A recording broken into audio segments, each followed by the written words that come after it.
A Karen from the get-go.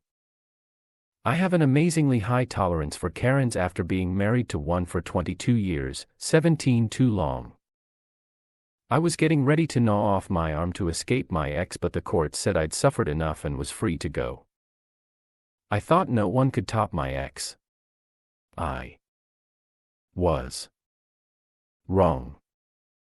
A few days ago I noticed I had a nail in my back tire. Fortunately, I was at my bank, which is across the street from where I buy my tires. I admit I can parallel park with no problem. I can't seem to pull in directly between two lines. I don't know why. No matter what I try, I'm always too far to the right. It's a terrible place for a liberal to be.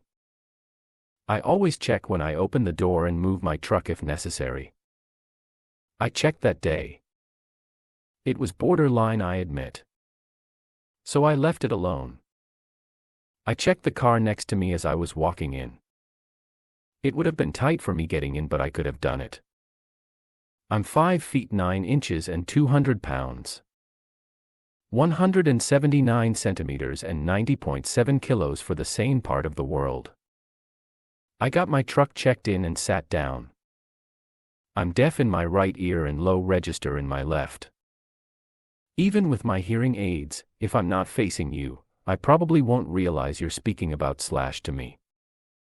I was sitting with my back to the entrance and it barely registered with me that someone was screeching.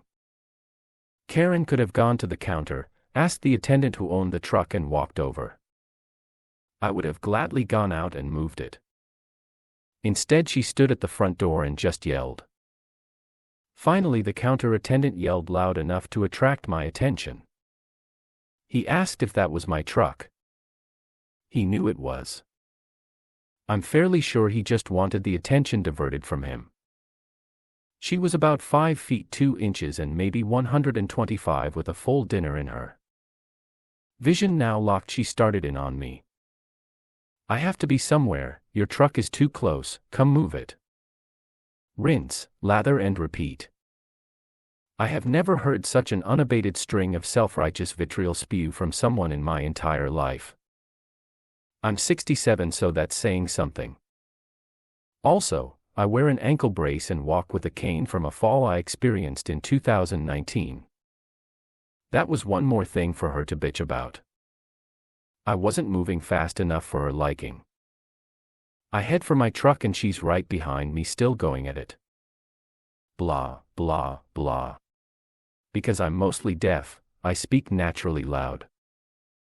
However, I've been known to stop traffic with my voice when I need to.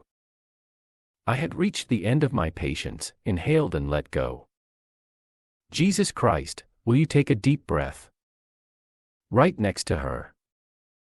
When I looked back, she was still standing on the sidewalk, not speaking.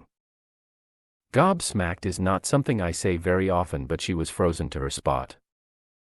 I jumped in my truck, moved over the less than the 2 necessary inches and watched her get in her car without another word, northwest eye contact, and drive away.